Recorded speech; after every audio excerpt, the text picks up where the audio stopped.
बड़ी खबर इस वक्त की आपको बता दें, भोपाल से आ रही है। प्रियंका गांधी के राजीव गांधी को लेकर दिए बयान पर मंत्री सारंग की प्रतिक्रिया। प्रियंका गांधी के बयान पर कैबिनेट मंत्री विश्वास कैलाश सारंग ने साधा निशाना। विक्टिम कार्ड खेलना कांग्रेस की आदत है, मंत्री सारंग। नेहरू परिवार ने देशभक्तों व सेना का अपमान और देश की एकता अखंडता पर कुठाराघात किया है, मंत्री सारंग।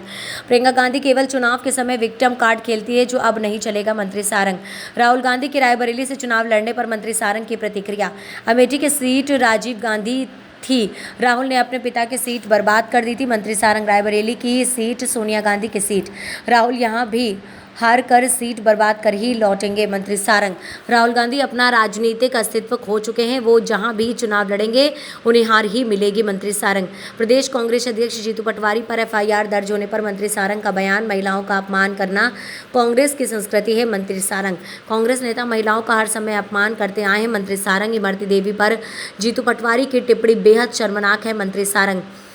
दलित महिला का अपमान करना कानून की परिधि में आता है। लड़की हूं, लड़ सकती हूं की बातें करने वाली प्रियंका गांधी अब महिला के सम्मान के लिए क्यों नहीं लड़ रही, मंत्री सारंग। कांग्रेस अगर जीतू पटवारी के खिलाफ कार्यवाही नहीं करती तो इसका मतलब है कि ये कांग्रेस का आधिकारिक बयान है, मंत्री सारंग। रही है, उसी ने जीतू पटवारी के खिलाफ एफआईआर दर्ज कराई। देखिए, कांग्रेस की ये संस्कृति है।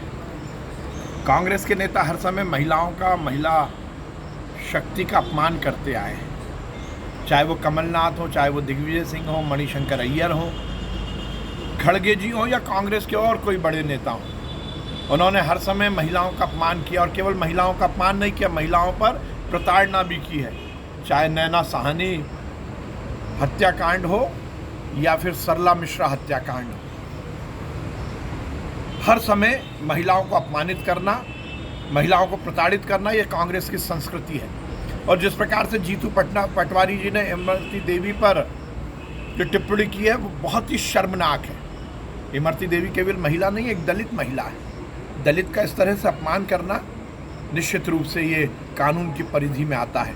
इसीलिए अब जीतू पटवारी पर जब एफआईआर हुई तो डरते फिर रहे, अब माफ़ी मांगने की बातें कर रहे, और सही मायने में शब्द के बाण एक बार निकल जाते हैं तो वो वापस नहीं आते। वो राजनीतिक दल जिसकी शीर्ष नेता स्वयं महिला है, सोनिया गांधी, उस पार्टी में यदि महिलाओं का सम्मान होता है तो फिर वो प्रियंका गांधी कहाँ चली गई जो कहती हैं कि मैं लड़की हूँ, लड़ सकती हूँ। अब क्यों नहीं लड़ रही? क्या जीतू पटवारी को प्रदेश अध्यक्ष से नहीं हटाया जाना चाहिए? क्या जीतू पटवारी पर कार्रवाई नहीं होनी चाहिए? यदि जीतू पटवारी पर कार्रवाई नहीं हो रही तो ये इस बात को स्थापित करता है कि इमरती देवी के खिलाफ जो बयान दिया है वो कांग्रेस पार्टी का आधिकारिक बयान है।